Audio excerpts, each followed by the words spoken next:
안녕하세요. 수립문화재단 이사장을 맡고 있는 유진용입니다.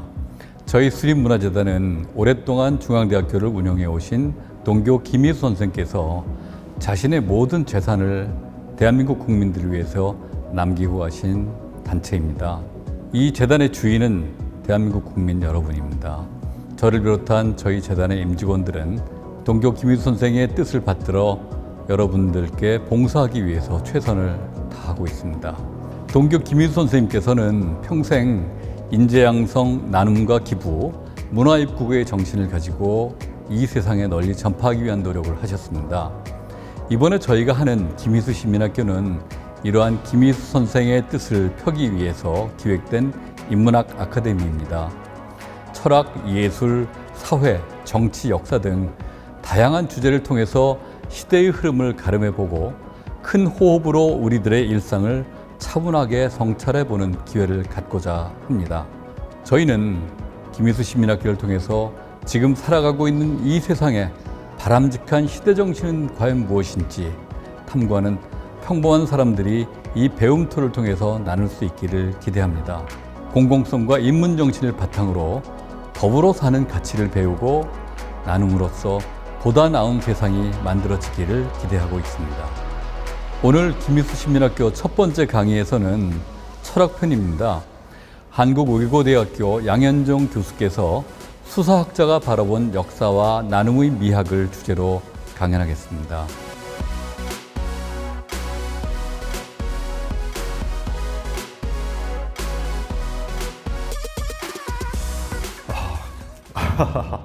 이렇게 또 이런 시간에 이렇게 또 수사학에 대해서 또 얘기를 하니 되게 생소합니다.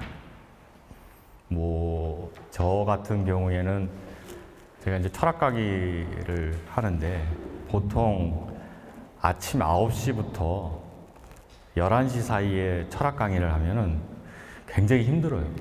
되게.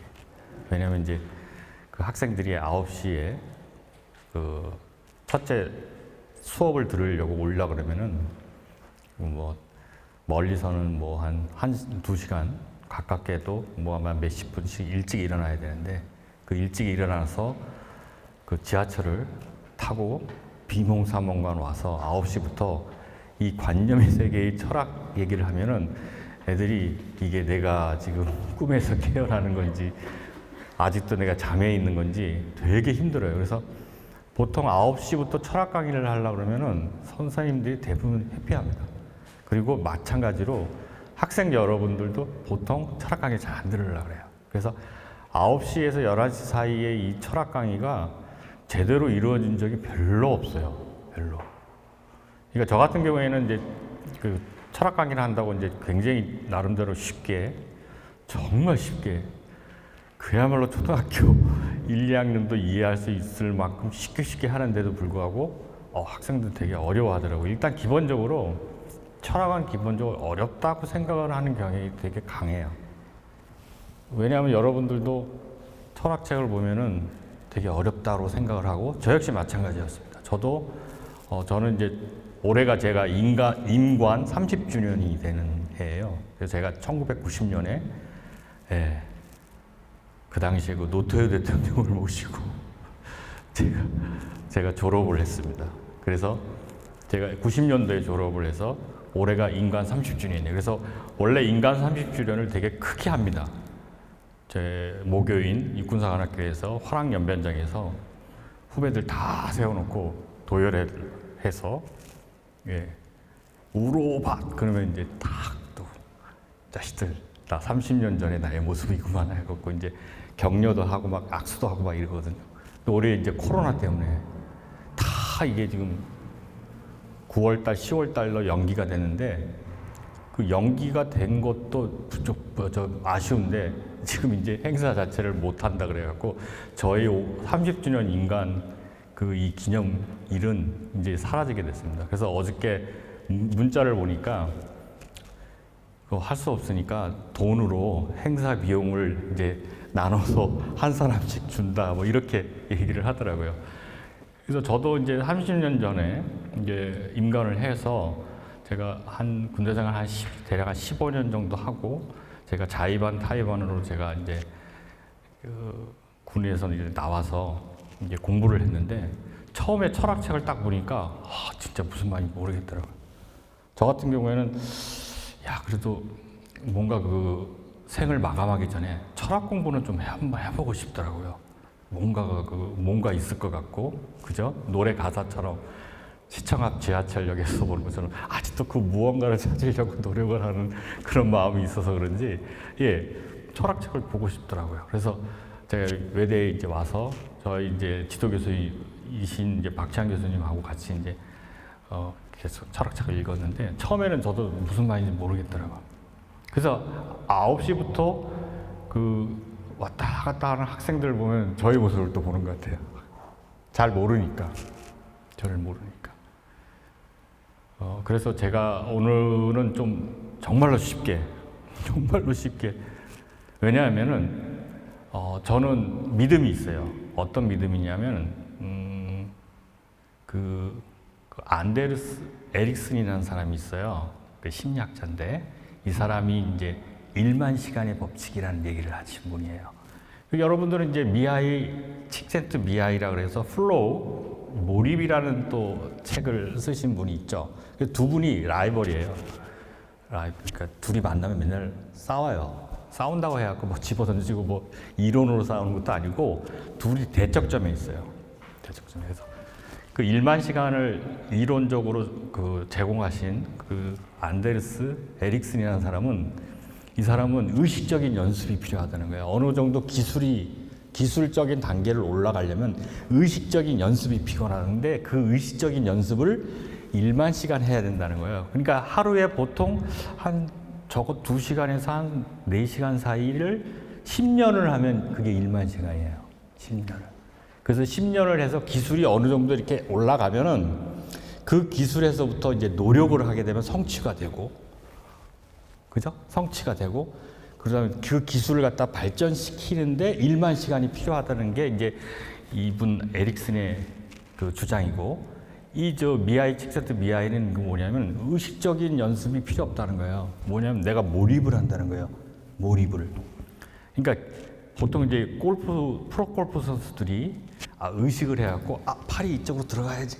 이렇게 해서 쳐야지. 그러면은 실패한다 그러죠. 프로 선수들은 그렇게 해서 골프를 치지 않습니다. 무의식적으로 몰입을 해서 휙 지나갈게 쳐야지 자기 리듬과 감각이 나오거든요. 그게 이제 몰입이라고 하는 그 증상인데 저는 이제 개인적으로 그 에릭슨을 좀 되게 옹호하는 편이에요. 왜냐하면 여러분들이 철학책이라는 것을 갖다가 재미있게 읽으려면 대략 한 10,000시간을 좀 투자를 하셔야 돼요. 10,000시간을. 저도 제가 2006년부터 철학책을 읽기 시작해갖고 대략 한 10년 지나서 13년 지나니까 이제 도노 점수처럼 훤해지더라고요. 어느 날 도노 점수 아시잖아요. 정해쌍수, 도노 점수 있는데 우리 고등학교 시간에 다 배웠죠.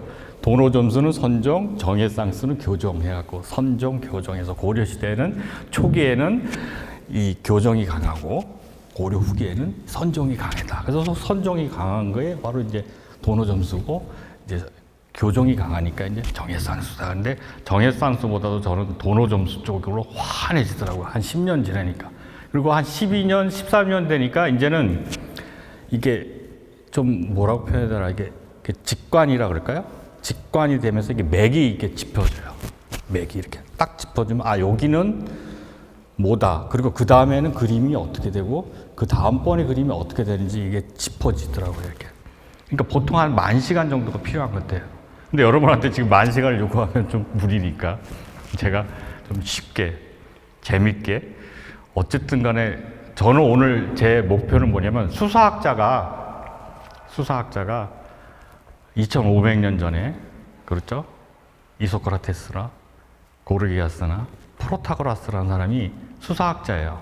특히 이제 이소크라테스 같은 사람은 수사학의 뭐라고 표현하다? 거두? 네, 거두입니다. 근데 이분들이 되게 억울하게 좀 이렇게 뭐라고 표현해야 되나요? 음모론? 뭐 이렇게 사장되어 있었어요. 그분들이 과연 어떠한 일을 했는가, 그분들이 어떠한 기능을 했는가를 제가 오늘 되살리는 게 저의 목적입니다. 여러분들이 알고 있는 수사학을 제가 숨겨진 수사학을 이렇게 일깨워서 수사학자라는 게 이러한 일을 하는구나. 그리고 수사학자가라고 자칭하는 제가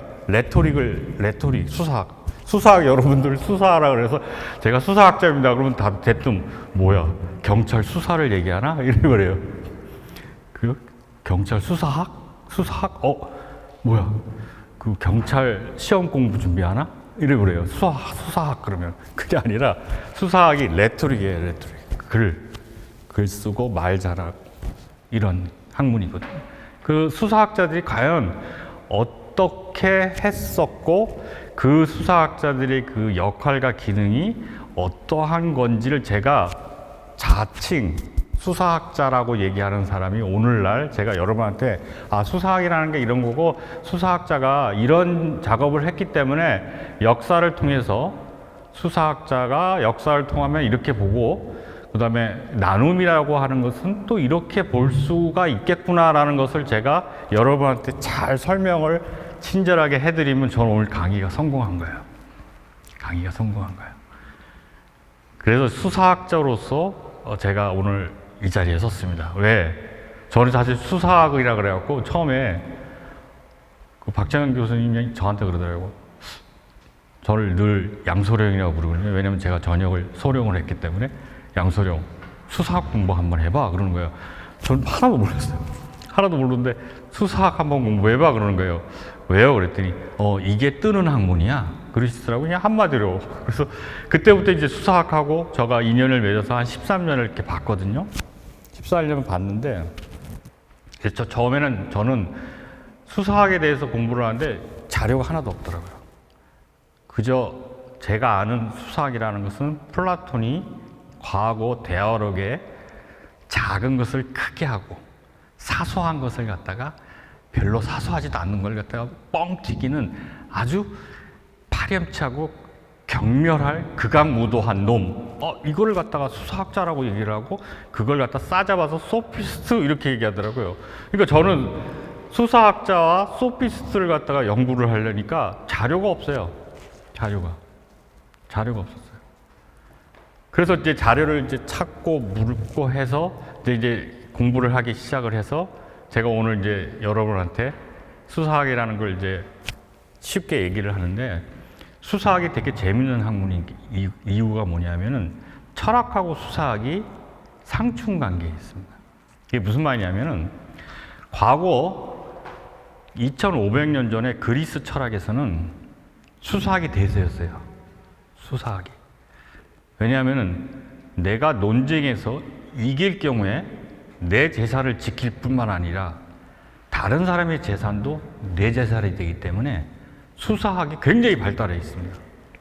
그래서 이소크라테스 같은 경우에는 수사학자로서 지금으로 얘기하면은 억대 연봉자예요. 억대 연봉자. 그래서 그 당시만 해도 고르기아스나 프로타고라스나 이소크라테스가 대세였습니다. 그리고 플라톤은 이상한 주장을 하는 놈.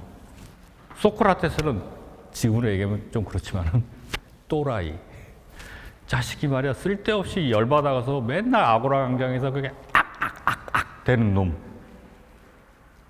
그리고 수사학자가 볼 때 소크라테스를 이렇게 보면 쟤 참 이상한 애야 라고 괄시했던 사람이 바로 소크라테스입니다. 그리고 플라톤이에요. 근데 지금은 완전히 전세가 역전이 됐죠. 수사학자 그러면 제가 수사학 그러면 수사학? 그거 경찰 수사 아니에요? 그리고 수사학 그러면은 정치인들이 맨날 그래요. 이건 수사적 표현으로 이건 별로 안 좋은 거예요. 뭐 라는 식의 부정적이고 경멸적인 용어가 되어 있지. 제가 수사학 여기서 긍정적인 용어라고 얘기를 들으면은 여러분들이 그게 맞나? 라고 생각할 정도로 이미 수사학은 빨아도 걸레야. 빨아도 걸레. 그 빨아도 걸레를 제가 오늘 새 거로 만드는 것이 저의 또 작은 목적입니다. 그래서 철학하고 수사학이 같이 맥락을 같이 하기 때문에 제가 철학을 좀 설명을 하고 그 철학을 통해서 수사학을 갖다가 역으로 다시 올라오도록 하겠습니다. 왜냐하면은 저도 처음에 플라톤하고 데카르트를 하는데 잘 이해가 안 되더라고요. 왜냐하면은 이게 뭐야? 이게 뭐야? 잘 이해가 안 되더라고요. 대학원에 가서 학부 과정을 안 거치고 대학원에 갔더니 축 다 알고 있다. 즉 학부에서 이미 다 알고 있다는 식으로 해서 대학원에 갔더니 진도를 막 나가더라고요. 이해가 안 되더라고요, 저는 처음에. 근데 어느 날 갑자기 도노 점수처럼 니체, 프로이드, 막스를 만나니까 이제 철학이 보이기 시작하고 수사학이 보이기 시작하더라고요. 그래서 저는 결론은 뭐냐면 현대의 수사학자가 바로 니체, 프로이드, 막스라고 저는 주장하는 사람입니다.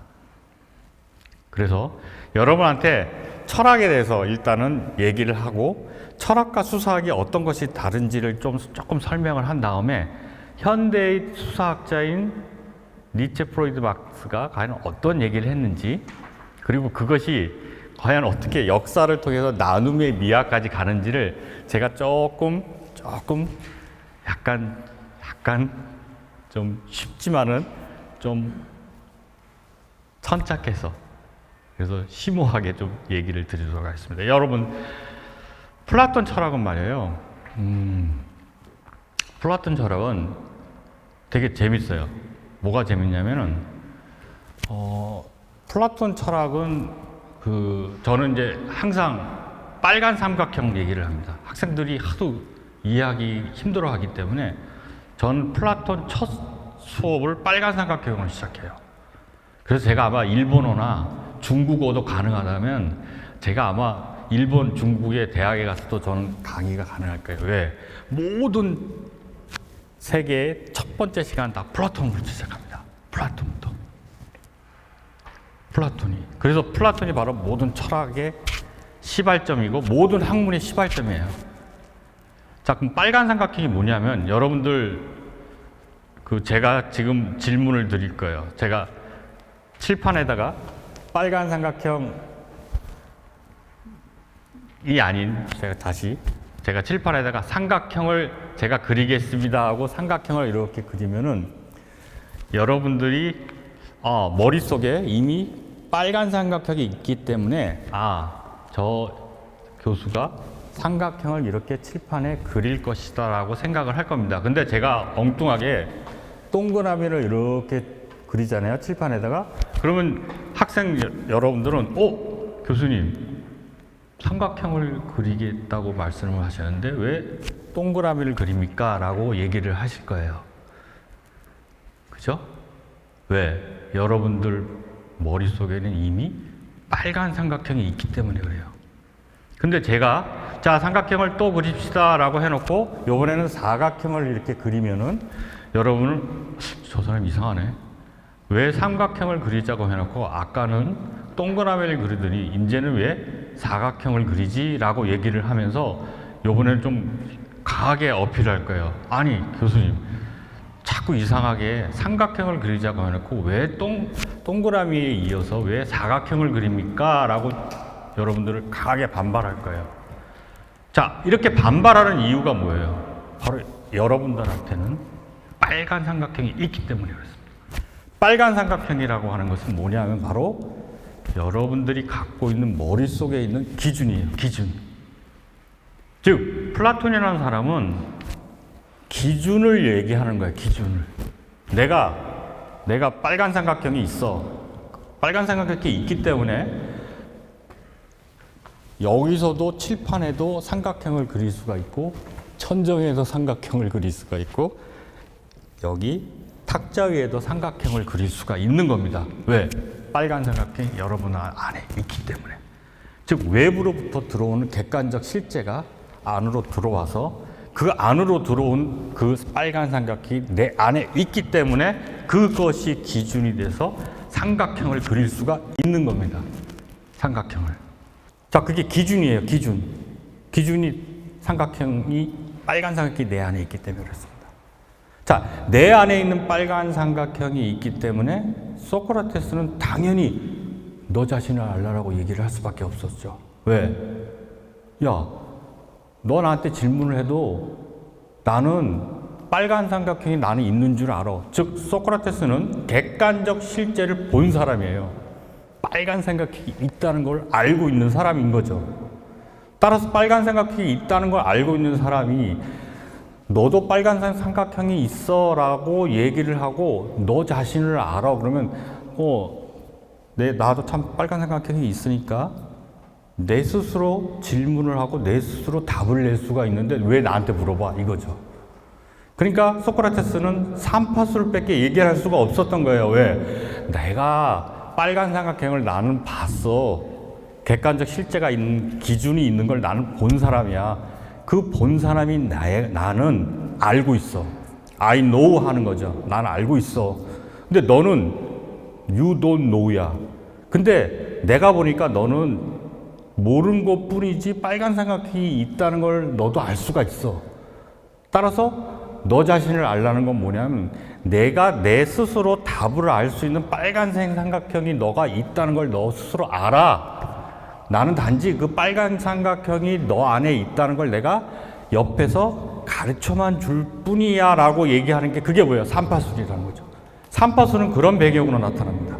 삼파술이라고 하는 소크라테스의 주장은 뭐냐면 객관적 실제가 있고 그 객관적 실제가 안으로 훅 들어와서 빨간색 삼각형이 기준이 되고 그 기준으로부터 내가 뭔가를 할 수 있기 때문에 선천적으로 그 빨간색 삼각형이 너 안에 있다는 걸 네가 알게 되면은 너 알게 돼. 단 네가 빨간색 삼각형이 있다는 것을 알려주는 것은 너 스스로 알아야지 남이 그것을 가르쳐 줄 수는 없어 라고 얘기를 했던 거죠. 이게 바로 플라톤과 소크라테스로 이어지는 요쪽 세계의 세계관입니다. 여러분들 요즘 나온 책 중에 굉장히 재밌는 책이 뭐냐면 클레이톤 크리스텐슨이라는 사람이 있어요. MBA 하버드 대학교 경영학 교수인데 이 사람이 혁신 전도사예요. 근데 올해 안타깝게 2월 달에 타계하셨어요. 이분이 쓴 책 중에 하버드 인생학 특강이라는 책이 있어요. 그 RH 코리아에서 출간된 올해 나온 책인데 그 하버드 인생학 특강을 보면은 그게 원제가 뭐냐면은 How will you measure your life예요. 여기서 이 measure라는 게 중요합니다. measure가 뭐냐면 측정하다라는 뜻인데 우리 철학하는 사람은 measure 나오면은 이 사람은 철학을 공부했구나라는 걸 단번에 알 수 있어요. 왜? 1만 시간을 저는 했기 때문에. 1만 시간을 했기 때문에 그 1만 시간을 한 사람끼리 통하는 게 있어요. measure라는 단어가 되게 중요합니다. 저도 대학원, 제 박형 교수님이라고 계시는데 대학원 한 학기를 맨날 measure만 갖고 떠들으셨어요. measure라고 MEASURE라고 measure예요. measure. 그게 측정하다는 뜻이에요. 그 measure 갖고 한 학기를 얘기하시는데 처음에는 오늘도 measure야? 오늘 또 measure야. 제가 measure에 아주 그냥 머릿속에 그냥 인이 바뀌었어요. 근데 그 measure를 클레이톤 크리스텐슨이라는 사람이 자기의 원래 원제에 How will you measure your lives?라고 그 원제에 써놓고 그거를 우리나라 말로 하버드 인생학 특강이라고 번역을 하셨더라고요. 보니까. 근데 그 measure가 뭐냐면 그게 바로 기준으로부터 얼마만큼 떨어져 있는지를 측정하는 거죠. 즉 무슨 말이냐면 플라톤 철학은 뭐냐면은 항상 기준이 있어요. 기준. 우리 초등학교 때 기준 그러잖아요. 기준이 있고 그 기준으로부터 내가 얼마만큼 떨어져 있는지가 바로 measure입니다. measure. 그래서 많이 떨어져 있는 경우를 우리가 뭐라 그래요? 동메달. 조금 떨어져 있는 거를 은메달. 가장 measure로부터 어떤 그 플라톤은 이데아라고 그러죠. 그 원래의 그 이데아로부터 가장 근접한 게 뭐야? 금메달. 그래서 올림픽 정신인 금운동이 나오기 시작합니다. 그래서 그 떨어져 있는 메저의 정도에 따라서 원래의 기준, 즉 이데아 기준으로부터 가장 덜 떨어진 게 금메달, 너 금메달. 그다음에 그 메저로 그 원래의 그 기준으로부터 조금 더 떨어진 게 은메달. 그리고 조금 많이 떨어진 게 동메달이 금은 동이 바로 거기서 나오는 겁니다. 이게 바로 기준이에요. 기준. 이게 플라톤 철학의 전부입니다. 전부. 그렇기 때문에 플라톤은 보이는 것보다 보이지 않는 게 당연히 중요할 수밖에 없죠. 이데아라는 게 보여요. 이게 빨간색 삼각형이 보입니까? 내 머릿속에 내 안에 있는 이 빨간색 삼각형이. 물론 뭐 푸코가 그것은 파이프가 아니다라는 작품을 보면은 이 파이프가 그 위에 이렇게 떠 있는 장면이 나와요. 저는 그걸 딱 보고 이 사람도 철학했네. 플라톤 얘기를 또 하는구나 라고 직감을 했죠. 왜냐하면 그 파이프가 바로 제가 말하는 뭐야? 빨간색 삼각형이에요. 빨간색 삼각형. 즉 이분들은 항상 기준이 있고 기준으로부터 얼마만큼 떨어져 있는지. 그러니까 크리스텐슨이라는 사람도 야 너의 인생이 내가 얘기하는 이 기준으로부터 얼마만큼 떨어져 있는지 한번 너 판단해봐. 그게 바로 뭐냐면 하버드 인생학 특허의 원 제목이 뭐야? How will you measure your life? 이게 플라톤과 소크라테스 철학의 전부입니다. 전부예요, 진짜. 전부. 그 올림픽 정신이라는 게 그거예요. 금은 동을 왜 따지냐면, 최고, 가장 아름다운 이데아, 이 이데아로부터, 넌 제일 근접해. 그러니까 넌 당연히 금메달. 그리고 너는 은메달, 너는 동메달. 금은동 사상이 그래서 나오는 겁니다. 그래서 차이를 두고. 자, 그러면은, 이게 이제 플라톤하고 소크라테스의 철학이라면은 이제 데카르트의 철학으로 이제 넘어가면은 데카르트는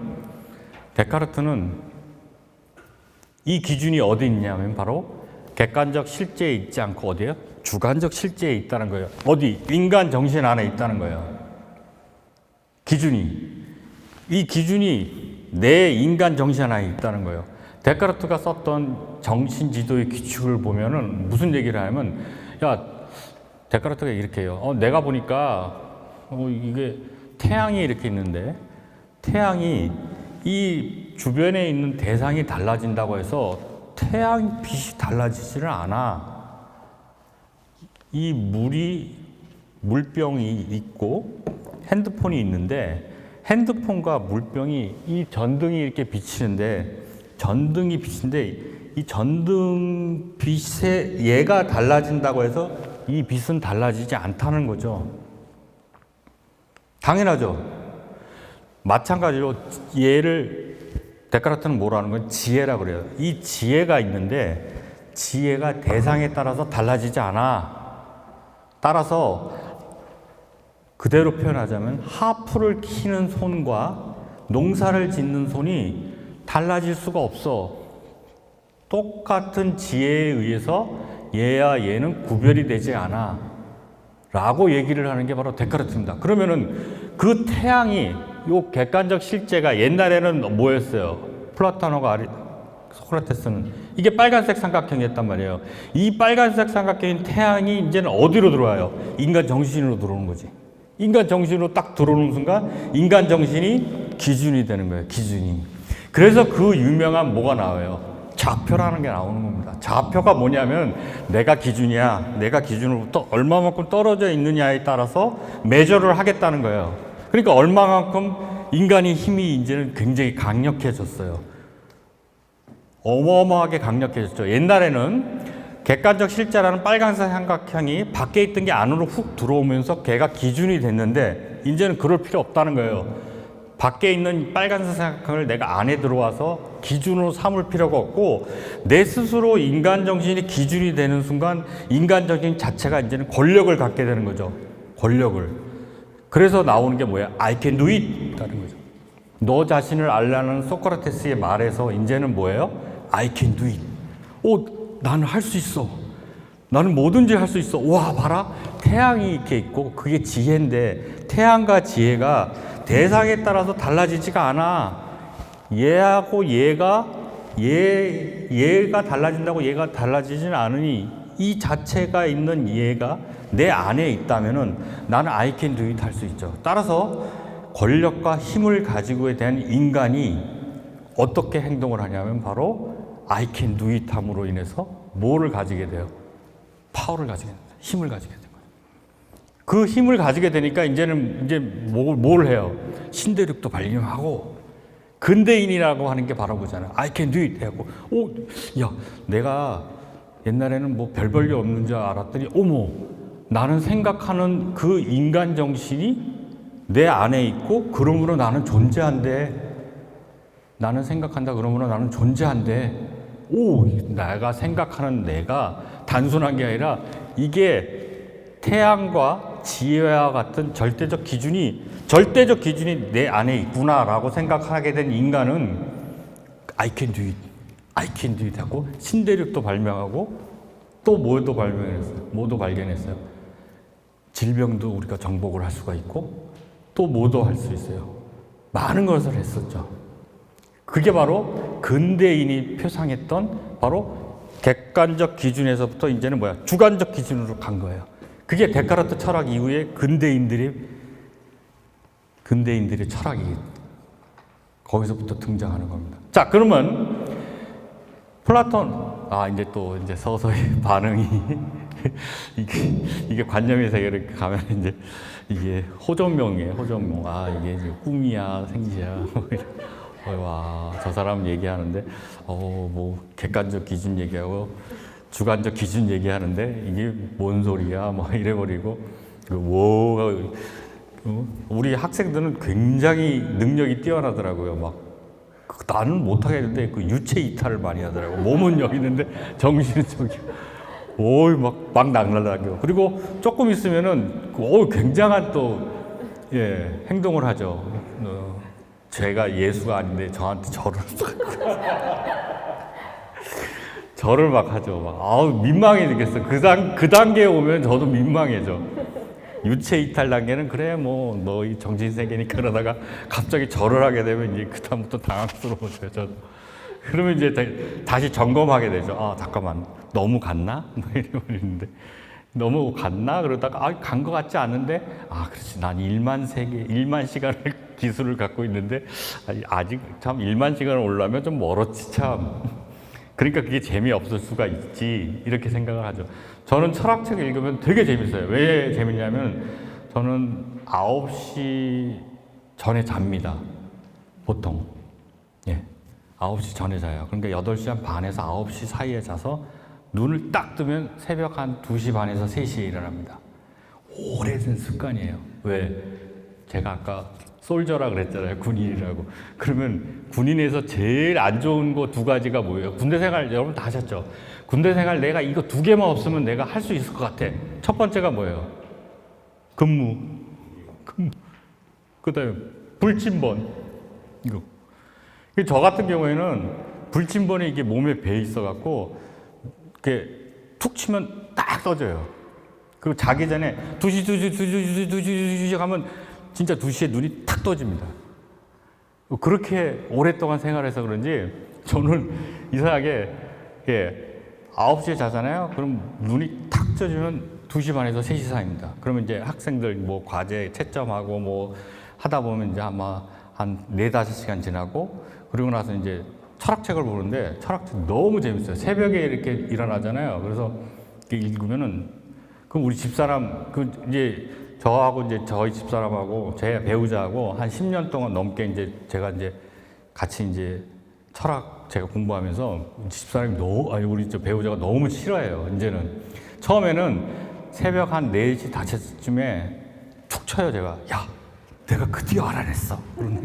그러면 그래. 처음에 2006년도 이제 초창기 때는 딱 들으면은 집사람이 되게 재밌게 들어줘요. 어머, 당신, 그래, 맞아. 근데 한 10년 넘게 지나니까 요즘은 여보, 내가 있잖아. 도노 점수야. 다 알아냈어. 일로 앉아봐. 내가 설명해. 지음이잖아, 지음. 검은 거를 띡 트는데 우리 배우자가 그죠? 지음했다 그러잖아. 나의 음을 알아준다고 해서 저도 다른 데 가서 철학 얘기하면 재미없다 그래요. 그런데 집사람한테 얘기하면 너무 맛있게 들어서 저는 계속 얘기했더니 얼마 전에는 집사람이 그러더라고. 여보, 정말 재밌는 줄 알았나 봐. 너무 졸려 이제는. 그래서 이제 집사람이 그럼 졸렸다라는 표시를 해줘. 그러면 여보, 나 지금 이제부터 배고파. 그러면 이제 더 이상 안 듣겠다는 뜻이에요. 이제 집사람이. 그래서 이제 여러분도 이제 제가 보니까 약간 이제 그 유체 이탈 단계에서 이제 기도 단계로 이제 넘어가려고 그런 것 같은데 조금만 견뎌주세요. 이제 하나만 더 남았어요. 이제 프로이드인데. 자, 이제 데카르트하고 그다음에 플라톤하고의 공통점은 뭐냐면은 절대적 기준이 있다는 거예요. 절대적 기준. 한 사람은 객관적으로 절대적 기준이고 한 사람은 주관적으로 절대적 기준이 있다는 거예요. 기준이 있다는 거예요. 기준이 있다는 얘기는 무슨 의미냐면 바로 순수한 세계가 있다는 겁니다. 순수한 세계. 그 하나로 통일된 하나의 세계가 있다는 거예요. 기준이 있다는 거는. 그래서 플라톤과 데카르트를 보면은 하나의 세계가 하나의 순수한 세계가 있다는 걸로 언급이 됩니다. 그걸 알아버리면 이제 그때부터는 읽기가 편안한 거예요. 읽기가. 그전에는 무슨 얘기인지 몰라.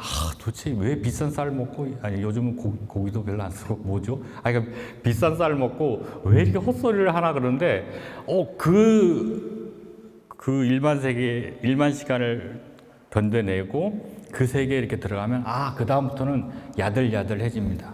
읽기가 편해져요. 근데 현대에 들어와서 프로이드라는 사람이 나타난 거예요. 프로이드가 대단한 사람입니다. 왜냐하면 20세기에 반드시 알아야 될 두 사람이 있는데 한 사람은 바로 프로이드, 한 사람은 누구? 아인슈타인. 그래서 20세기의 100년은 아인슈타인과 프로이드의 학설을 이해하는 100년이다. 이렇게 보통 표현합니다. 반드시 여러분들이 알아둬야지 20세기를 이해할 수가 있어요. 아인슈타인, 프로이드입니다. 그러면 프로이드는 뭐냐? 프로이드는 말이에요. 순수한 이 하나의 세계가 아니라 분열되어 있다는 거예요. 분열되어 있다. 어떻게 분열되어 있다는 거예요? 어떻게? 새끼줄처럼 이렇게 꼬여 있다는 거예요. 프로이드의 책 중에 쾌락 원칙을 넘어서라는 책이 있어요. 여러분들 꼭 읽어보세요. 저는 이걸 읽으면 어떤 생각이 드냐면 무슨 장자의 사상을 보는 것 같아요. 그래서 요즘은 이게 통달한 사람들은 대부분 그 수준에 이렇게 머무르는가 보다라는 생각이 들어요. 프로이드가 뭐라고 얘기하냐면은 타나토스라고 하는 죽음의 충동이 있고 그다음에 에로스라고 하는 생명 충동이 있는데 타나토스라는 죽음의 충동과 에로스라고 하는 생명 충동이 어떻게 꼬여 있다는 거예요. 이렇게 꼬여 있다. 꼬여 있는 게 자연적인 상태다라고 얘기를 합니다. 이건 어마어마한 얘기예요.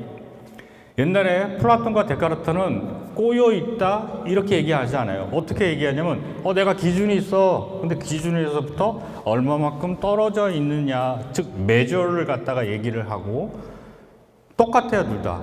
객관적이고 주관적인 절대적 기준으로부터 얼마만큼 떨어져 있는지에 대한 얘기를 한 세계로부터 하는데 프로이드는 뭐냐면은 두 개가 꼬여 있다는 거예요. 즉 살아도 산 것 같지 않게 죽었고 죽어도 죽은 것 같지 않게 산 이 삶과 죽음이 두 개가 이렇게 계속 꼬여 있는 게 이게 자연적인 상태라는 거예요. 프로이드는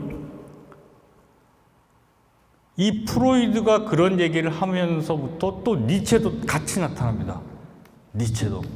니체는 뭐라 하는 거니? 두 사물 사이에 관계만 있을 뿐이지 선행되는 어떤 사물은 없다는 거예요. 그게 뭐예요? 실체보다는 관계를 중시하라는 거죠. 즉 분열되어 있으니까 프로이드식으로 얘기하면 뭐예요? 죽음과 삶, 이 두 가지가 어떤 관계로 맺어져 있는지를 우리가 보자는 거죠. 이 얘기는 앞에 있는 플라톤이나 앞에 있는 데카르트하고는 전혀 다른 얘기입니다. 전혀 다른 얘기.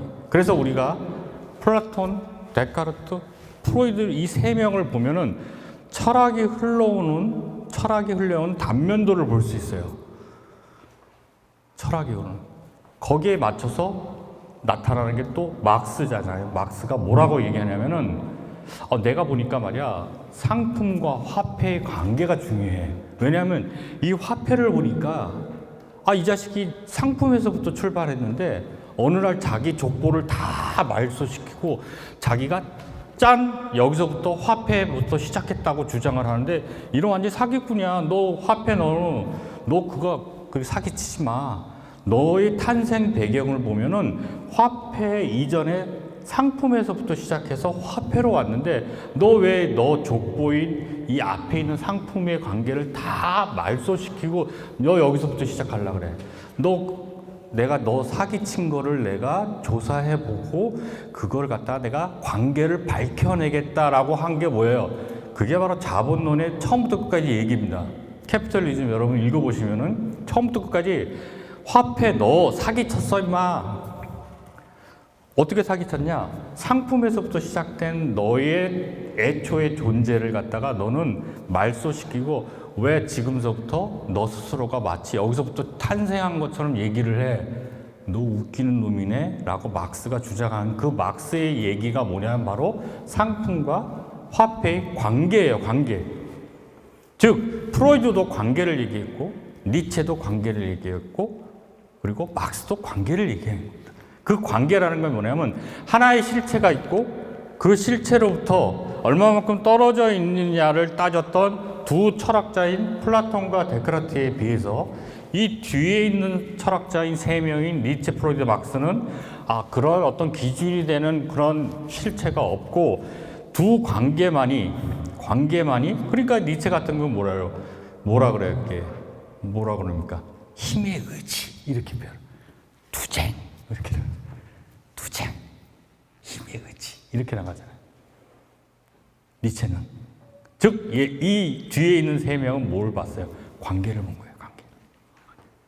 관계를 보니까 이제 나오는 얘기가 뭐냐면 바로 실체가 아닌 관계 중심으로 보라는 얘기로 전개되고 제가 여태까지 여러분한테 주장하려고 하는 수사학자가 바로 이렇게 관계 중심의 사유를 하는 사람이 바로 수사학자라는 거예요. 그래서 저는 현대판 수사학자라는 건 뭐냐면 바로 관계 중심이라는 거죠. 관계 중심. 실체 중심이 아니라.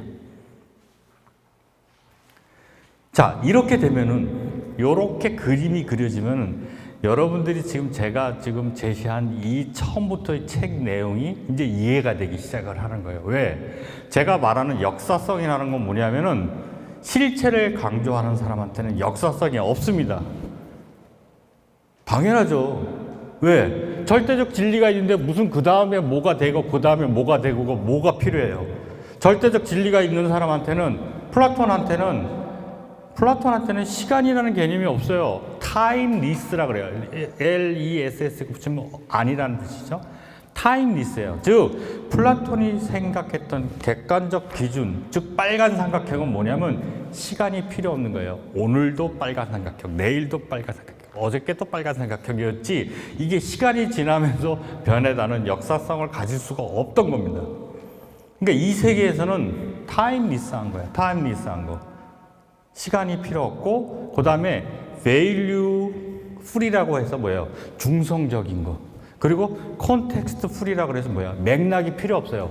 항상 여러분 생각해요. 기준 그러면 그 기준이 어떤 맥락에서 기준이 되느냐 필요 없죠. 체육 선생님이 너 이제 절로 가서 기준해. 그러면 걔가 기준이 돼서 걔는 맥락 필요 없고 뭐예요? 가치 필요 없고 시간 필요 없는 그 기준 자체에서부터 얼마만큼 떨어져 있는지를 따지는 거기 때문에 이 세 가지가 플라톤 철학 대표적인 성격입니다. 그러나 역사성은 뭐냐면 자 생각해 보세요.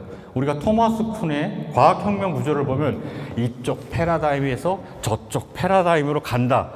두 개의 관계를 얘기하죠. 두 개의 관계를 얘기한단 말이에요. 즉 역사성이라는 것은 뭐냐면 바로 관계입니다. 관계. 그 관계를 중요시하고 주장했던 사람이 바로 아까 제가 처음에 얘기했던 바로 이소크라테스, 고르기아스, 프로타고라스가 바로 이런 관계성을 중심으로 한 역사성을 강조했던 수사학자예요. 수사학자.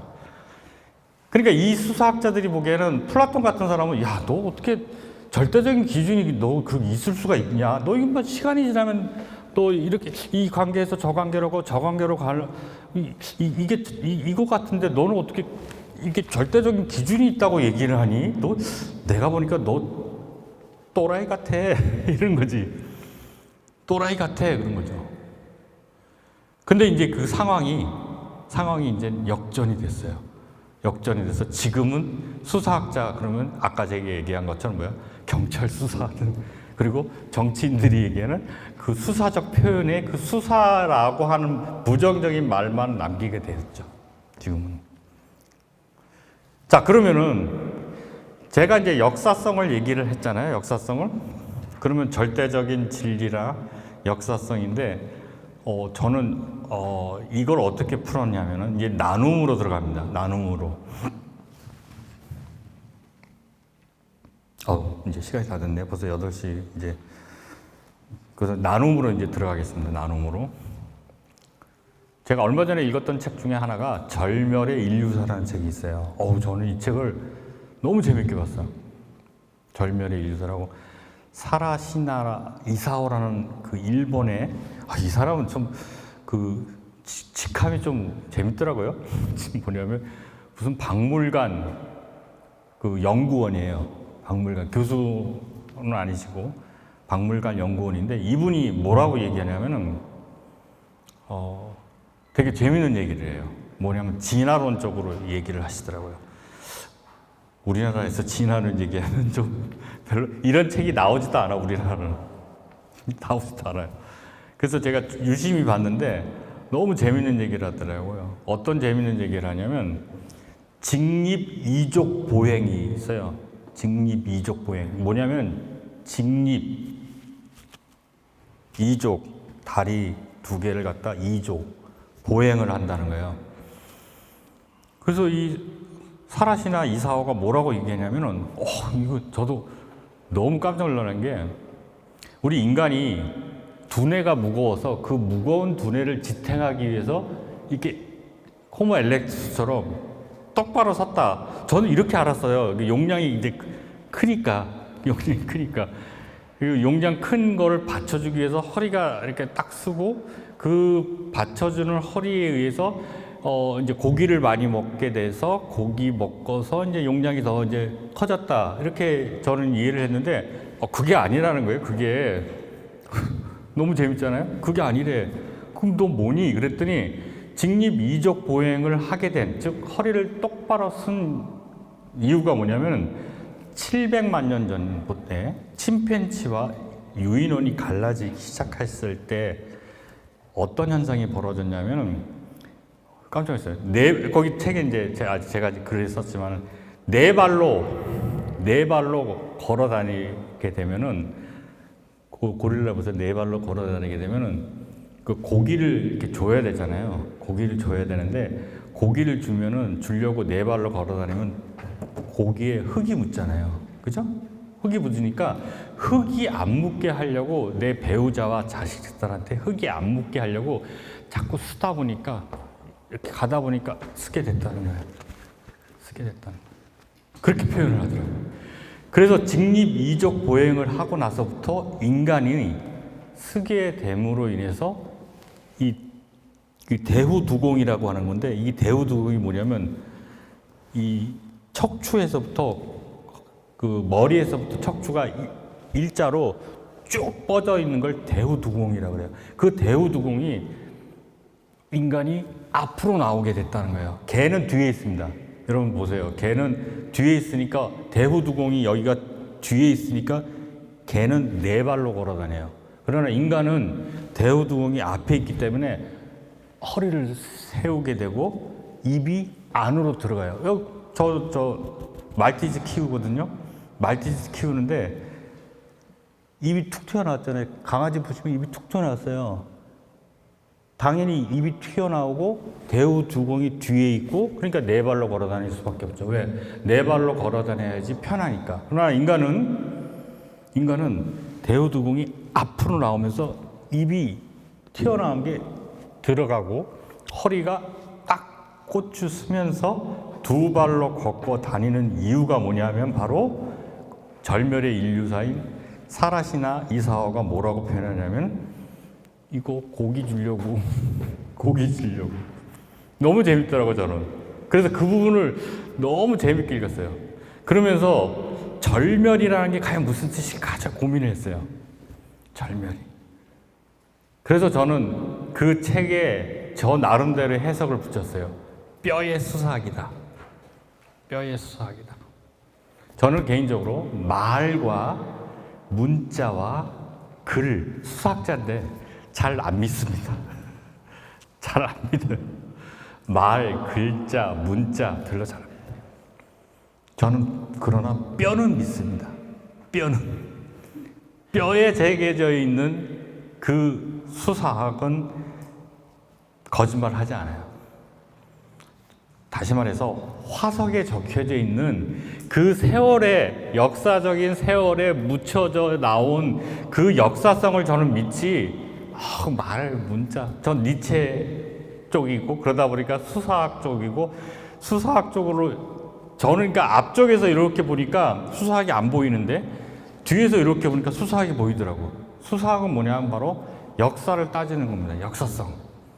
그래서 수사학자가 보는 역사는 바로 그야말로 문자 이전에 저쪽으로 넘어가면은 화석이 보이고 화석에 보면은 다 이제는 다 적혀져 있어요.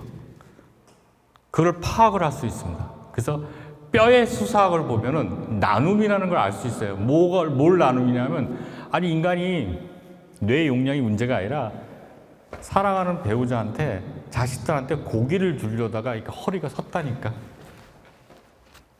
그거를 사라시나 이사오라는 사람이 얘기를 하더라고요. 그래서 저는 이건 완전히 뼈의 수사학이다.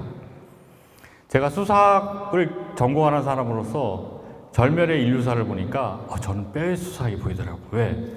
역사성이 보이기 때문에. 무슨 말이냐면 나하고 다른 사람하고 관계가 보이기 때문에. 다시 말해서 철학처럼 어떤 그렇다고 해서 저는 크리스텐슨이 그 혁신의 전도사라시는 분이 그 메저라고 얘기해서 기준을 놓고 측정하는 게 그게 쓸모없다는 건 아니에요.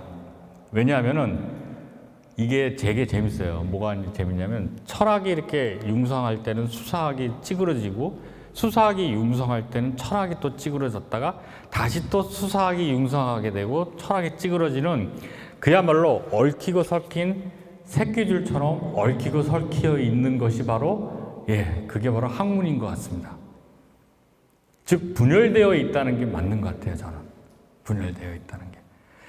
자, 분열되어 있다는 것이 맞다라고 생각하는 제가 수사학자가 봤을 때 플라톤의 철학은 분열증 환자라고 저는 보이는 거지.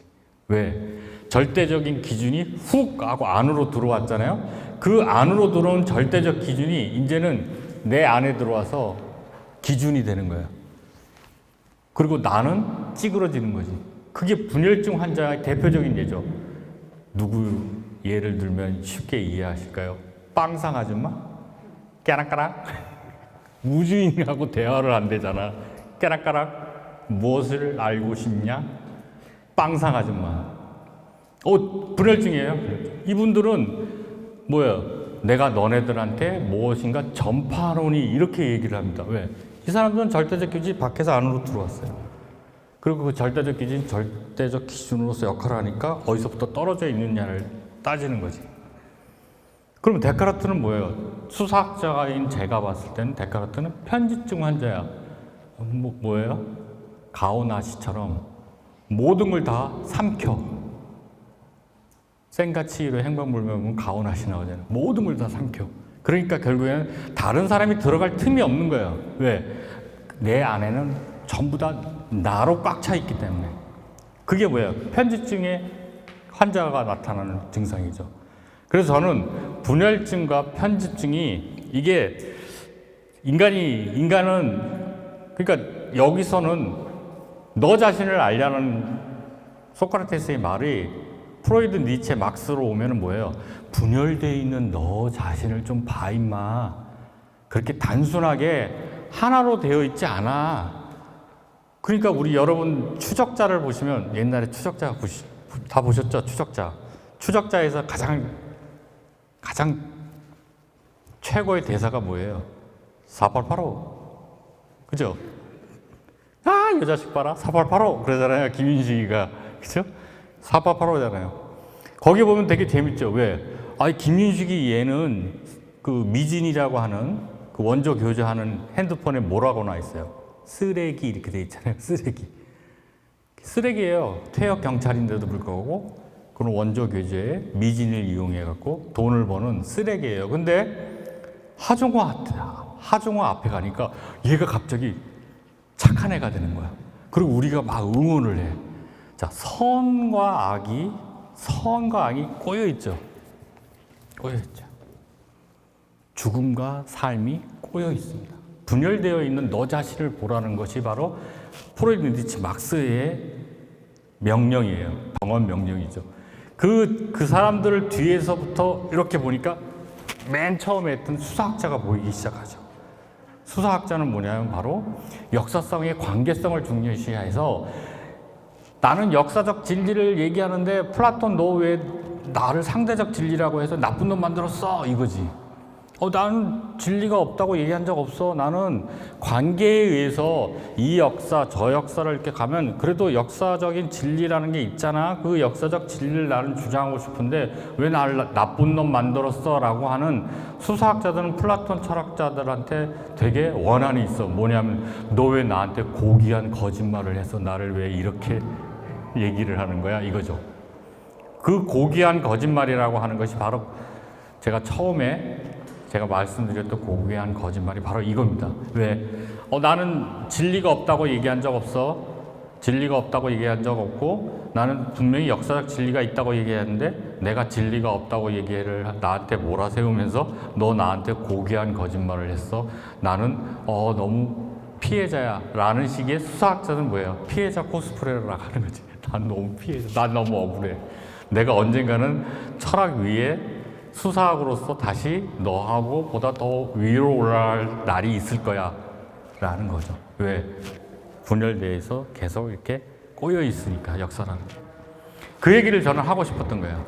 수사학자로서 뭐냐면은 어느 시대에는 절대적 기준이 있고 그 기준으로부터 이렇게 얼마만큼 떨어져 있는지가 중요한 시기가 있었고 또 어느 시기에 가면은 여러분들을 그렇지 않을까요? 여러분들 지금 관계가 중요하지 않을까요? 관계가 중요하잖아요. 하다못해 결혼하기 전에 그죠? 결혼하기 전에 부부 수업도 받아야 되고 왜? 관계가 중요하니까. 며느리 수업도 받아야 되고 시어머니 수업도 받아야 왜? 관계가 중요하니까. 그 관계가 중요한 시대가 또 있을 수가 있고 그 어느 시기에는 이게 중요할 수 있고 저게 중요할 수가 있는데 지금 시대에는 저는 관계가 더 중요하다고 보는 거죠. 왜? 저는 수사학을 공부를 했기 때문에 그렇습니다. 그리고 저는 역사성을 강조하다 보니까 뼈의 수사학이 보이기 시작했고 뼈의 수사학을 보이게 되니까 어떤 추상적인 어떤 신이라든가 어떤 관념이라든가 이런 것 이전에 우리가 뼈에 새겨져 있는 내용을 보니까 인간이 보이기 시작하고 그 인간에 대한 나눔이 보이기 시작하고 그 인간에 대한 예의가 보이기 시작할 거예요. 그리고 그걸 무시하는 것은 바로 인간에 대한 무시라고 저는 느끼기 시작하는 거죠. 왜? 수사학자들이 가장 큰 테마는 바로 인간입니다. 인간이기 때문에.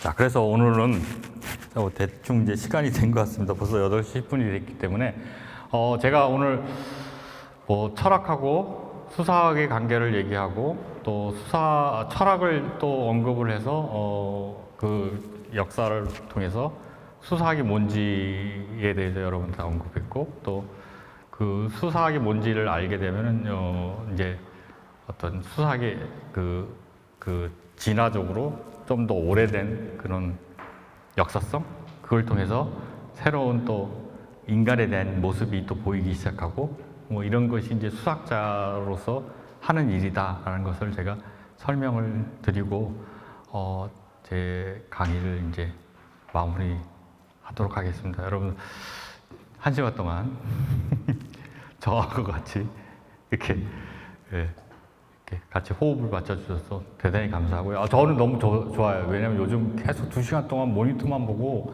애들하고 얘기하려니까 접촉이 유지가 안 돼. 그래갖고요. 말이 안 나와요. 정말 말이 안 나와요.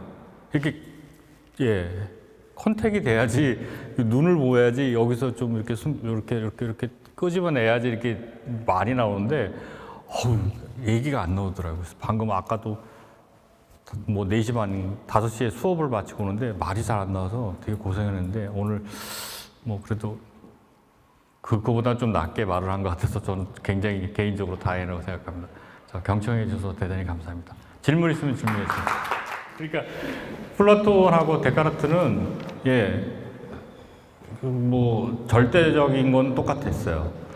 단지 플라톤은 객관적인 진리였고 그 객관적이면서 절대적인 진리였고요. 데카르트는 객관적이 아니라 주관적이면서 절대적 진리였어요. 이 부분을 잘 이해를 하셔야 되는데 주관적이면서 절대적 진리가 그게 말이나 돼? 말이 안 된다고 생각하면 이제 좀 어려워지죠. 저는 이해가 되거든요. 왜 이해가 되냐면 좌표가 보이니까. 좌표. 데카르트가 만든 좌표예요. 좌표를 이해하시면은 절대적이면서 주관적 진리가 보이기 시작합니다. 좌표가. 왜냐하면은 그 전에는 좌표라는 개념이 없었어요. 다시 말해서 기하학이 그냥 이 기하학이었단 말이에요. 근데 데카르트는 얘를 좌표 안으로 끌고 들어와서 얘를 그린 거예요. 그러니까 새로운 사물을 만들어낸 거죠. 어디에서? 좌표를 통해서. 그 좌표를 통해서 만들다 보니까 객관적인 게 아니라 주관적이 되면서 절대적인 진리가 되는 거죠. 왜? 그 좌표는 내 머리에 있기 때문에. 그래서 이쪽은 절대적, 객관적 진리고요. 이쪽은 절대적, 주관적 진리예요. 둘 다 똑같이 뭐예요? 기준은 똑같아요. 기능은 똑같죠. 기준이 있다는 거는. 기능이 똑같고 기준이 있기 때문에 기능은 똑같은데 공통점은 있죠. 뭐냐면 절대적이라는 거죠. 절대적이기 때문에 여기서부터 측량이 가능한 거예요. 측량이. 여기서부터 떨어져 있으니까. 그러니까 데카르트나 플라톤은 세계관이 똑같아요. 단 방향이 좀 다를 뿐이에요. 그래서 이쪽은 기하학이라 얘기하고 이쪽은 무슨 기하학이에요? 해석 기하학이라고 얘기하죠. 그래서 우리가 방정식을 갖다가 중학교 때부터 열심히 풀잖아요. 그 방정식을 만든 장본이 바로 데카르트예요. 그래서 기능은 똑같습니다. 기능은. 단 하나는 객관적이냐 하나는 주관적이냐의 차이점이 뿐이에요. 그 책에 한번 읽어보시면 그 책에는 어떻게 나오냐면요. 그 처음에는 인간이 그 산림, 그러니까 우거진 숲에서 유인원들하고 그다음에 침팬지하고 다 같이 살았다는 거예요. 다 같이 살았는데 인간이 약하기 때문에 초원으로 쫓겨났다는 거예요. 초원으로 쫓겨나서. 그러니까 초원에서 쫓겨나니까 어떻게 되냐면 표적이 될 수밖에 없죠. 왜냐면 잘 보이니까. 산림에 숲에 우거진 데를 가면은 잘 안 보이잖아요. 근데 초원, 사바나 이런 데 보면 잘 보이잖아요. 이렇게. 잘 보이니까 표적이 된 거죠. 그 표적이 되니까 인간은 되게 약해요. 왜냐면 사자처럼 빠르지도 치타처럼 빠르지도 않고 그렇다고 무슨 송곳니가 있는 것도 아니고 발톱이 있는 것도 아니기 때문에 인간은 약하기 때문에 그러면 어떻게 해야 되냐면은 많이 낳아야 돼요. 내가 쫓겨가서 사냥감이 되는 내 자식이 죽어나가는 것만큼 많이 낳아야 된다는 거예요. 그래서 많이 낳기 위해서는 한 명의 배우자를 놓고 계속 낳는 거예요. 거기서부터 뭐 어떤 게 생각이 이제 뭐예요? 이제 분만 이쪽에 이제 얘기를 많이 하게 되는 거죠. 그러니까 일부 다처제가 아니라 일부 일처제를 통해서 애를 많이 낳게 되는 것이 인간이 그 당시에 생존 방법이었다는 거 얘기를 해요. 왜냐하면은 내가 들켜서 죽어나가는 내 자식만큼 내가 더 낳으면 되니까 이런 개념이에요, 그게. 거기 그렇게 나와 있더라고요, 보니까. 저도 되게 재밌게 봤어요. 예. 저는 그 아렌트가 얘기했던 그 이소노미아라고 하는 그 정치 체계가 굉장히 인상적이었어요. 이게 무슨 말이냐면, 저 같은 경우에는 그 자유하고 평등에 대한 선입견이 좀 있었어요. 그러니까 예를 들어 촘스키가 뭐라 그런 거니, 자유를 택했다는 것은 평등을 좀 멀리하는 거고, 평등을 택했다는 것은 자유를 좀 멀리하는 거다 해서 사회주의와 민주주의를 그렇게 촘스키는 4개로 구분을 하거든요. 근데 저는 이제 그게 이제 보통 이게 일반적인 통념이고, 이게 그래서 이제 사회주의 국가들은 자유 대신에 평등을 더 우선시하고, 민주주의 쪽에서는 평등 대신에 자유를 더 우선시했다라는 식의 선입견이 있었는데, 아렌트를 딱 보니까 그건 진짜 선입견이더라고요. 뭐냐면은 이소노미아라고 해서 고대에 평등과 자유는 상승관계예요. 내가 자유를 갖지 않으면 평등할 수가 없고, 평등을 갖지 않으면 자유를 가질 수가 없어요. 그래서 저는 이소노미아의 정치 체계를 되게 꿈꾸는데, 그게 무슨 말이냐면은 예를 들어서 제가 이제 장군이잖아요. 그 이소노미아 그 정치 체제에서는 되게 재밌는 현상이 벌어져요. 장군하고 일반 병사하고가 여러분들 그 영화를 보다 보면 되게 그 인상적인 장면이 있는데, 뭐 글래디에이터라든가 또는 여러 가지 영화를 보면은 되게 또 뭐 헤븐 오브 킹덤 이런 영화를 보잖아요. 그럼 되게 저도 깜짝 놀라는 게 뭐냐면, 우리나라 같으면 그 일반 병사, 예를 들어서 뭐 일병이든 상병이든 장군의 어깨를 툭 친다는 건 상상을 할 수가 없습니다. 우리는 안 돼요, 그게. 어디 감히 영창 갈 일이 있어요? 장군의 어깨를 쳐? 근데 걔네들을 보면은, 예를 들어서 글래디에이터 같은 경우에도 제너럴 하면서 어깨를 탁 쳐요. 첫 장면을 보시면. 헤븐 오브 킹덤도 마찬가지입니다. 헤븐 오브 킹덤도 주인공이한테 어깨를 탁 칩니다. 그게 이소노미 사상이라는 거예요. 이소노미 사상. 무슨 말이냐면은, 나는 장군이야, 장군. 그 장군의 아랫대가 있어. 아랫대라는 게 뭐냐면 가장 잘 자아가 이렇게 발현되는 거예요. 자아가. 여기는 병사의 아랫대가 있는 거예요. 그러니까 각각의 그 계층별로의 그 역할과 기능이 있다는 거예요. 그 역할과 기능에 맞게 잘 그게 발현되면은, 너가 장군으로서 아랫대가 발현되면은 너는 훌륭한 거고, 베스트 오브 베스트고, 내가 병사로서의 아랫대가 발현되면은 내가 베스트 오브 베스트니까, 너나 나나 직급은 다르지만은 베스트 오브 베스트의 기능은 같아. 이게 바로 이소노미아의 정치 체계에서 나타나는 굉장히 중요한 자유와 평등이 같아요. 평등 관계잖아요. 왜냐면 너하고 나하고는 장군하고 병사지만은 내가 너하고 직급이 다르지. 내가 하는 일, 내가 병사로서 하는 일 뭐예요? 내가 여기를 잘 막고, 여기서부터 내가 적으로부터 뭔가가 침투해 오면은 그거 사전에 너한테 알려주고, 나는 내 역할을 잘하게 되면 내가 베스트 오브 베스트야. 단 나는 병사일 뿐이야. 그러나 너는 만약 장군의 아랫대가 네가 발현이 안 돼서 장군의 역할과 기능을 못하게 되면 너는 쪼다야, 쪼다. 그렇기 때문에 내가 베스트 오브 베스트야 라는 식의 평등하면서도 자유로운 그 관계가 유지가 된 게 바로 이소노미라고 아렌트가 그걸 표현을 해요. 자유. 저는 개인적으로 그렇게 생각해요. 그래서 나눔이라든가 증여라는 것도 우리 쪽에서는 좀 생소할 수가 있어요. 왜냐하면 우리는 어깨를 툭 칠 수 있는 문화가 아니에요. 근데 얘네들은 그게 아니라, 너도 베스트 오브 베스트 못 되면은 너도 꽝이야. 나는 근데 베스트 오브 베스트가 되면은 나는 내 기능과 역할을 다 할 수 있는 거야. 라는 식의 사유를 하는 사람한테는 그게 가능하다고 저는 개인적으로 생각을 하는 거죠. 왜냐하면은 얘네들의 사유는 되게 재밌어요. 에듀카티오라고 해서, 우리가 에듀케이션이 뭐예요? 교육이라는 뜻이죠. 교육이라는 뜻이 에듀케이션인데, 그 에듀케이션의 어원이 에듀카티오예요. 그게 에듀카티오는 뭐냐면 뭔가 끄집어내다는데, 그러니까 고대 그리스 철학자들은 교육을 할 때 어떻게 교육을 했냐면 너 안에 뭔가 빨간색 삼각형이 있어. 그 빨간색 삼각형을 끄집어 내주면 되는 거야. 그 끄집어 내주는 것이 잘 끄집어내면 그게 뭐야? 베스트 오브 베스트야. 그러니까 그게 뭐예요? 아랫대야. 그러니까 너는 금메달이야. 이런 거죠. 그런 사유가 있는, 즉 기술이 중시가 되는 사회에서는 나눔이라든가 증여가 이게 가능해. 근데 우리는 툭 치는 게 안 되면은, 툭 치는 게 통용이 된다면은 기술이 중요시 되는 문화가 아니기 때문에 저는 좀 힘들지 않을까 봐요. 그래서 외국 같은 경우에는, 그래서 저는 개인적으로 이런 생각도 해요. 외국 같은 경우에는 기술이 마이스터라고 해서 기술이 되게 중시가 돼요. 우리나라 사람도 뭘 잘한다 그러면 걔네들이 막 대접을 해줘요. 얘기를 잘한다 그러면 너 베스트 오브 베스트.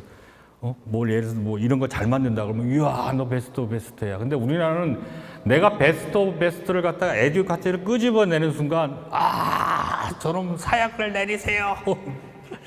전하 죽여야 됩니다. 그러니까 나는 어떻게 항상 에듀카티를 할 수가 없는 거죠. 끄집어내면 나는 사약 먹어야 되는데 기술이 중요시 되는 문화가 아니기 때문에 일단은 문화를 먼저 만들어야 된다고 저는 개인적으로 생각을 해요. 그래서 문화라고 하는 그 말이 어원이 되게 재밌더라고요. 뭐냐면 옛날에 로마 집정관이 멀리 저기 뭐 지금으로 얘기하면 뭐 영국이나 독일에 이렇게 파견을 보내잖아요. 그러면 로마 황제가 그 언덕에서 그 보내는 집정관을 끝까지 보면서 이렇게 손수건을 이렇게 흔들었대요. 그러면서 로마 집정관이 어떤 생각을 가졌냐면 너가 파견되는 그 백성들이 너한테 어떠한 요청을 할 때 내가 마치 결정하는 것처럼 너도 결정을 해줬으면 좋겠다라고 생각을 하면서 손수건을 흔들었다는 거예요. 로마 황제가 항상. 그러면 그게 무슨 말이냐면 문화라는 건 뭐냐면 바로 그거예요. 시그널이라는 거죠. 뭐냐면은 집정관이 나 대신에 요청을 갖다가 하기를 바라는 게 바로 문화예요, 문화. 근데 우리나라는 문화 자체가 어깨를 툭 치면 안 되는 문화. 그래서 저는 개인적으로 자유와 평등이 어느 정도 되는 이소노미가 되면은 기술이 좀 중요시되고 끄집어내는 게 좀 이렇게 대접받는 데가 되면은 증여나 나름이 좀 되지 않을까 싶어요. 왜냐하면 그게 안 되면은 좀 그렇습니다. 개인적으로 그렇게 생각합니다. 저는.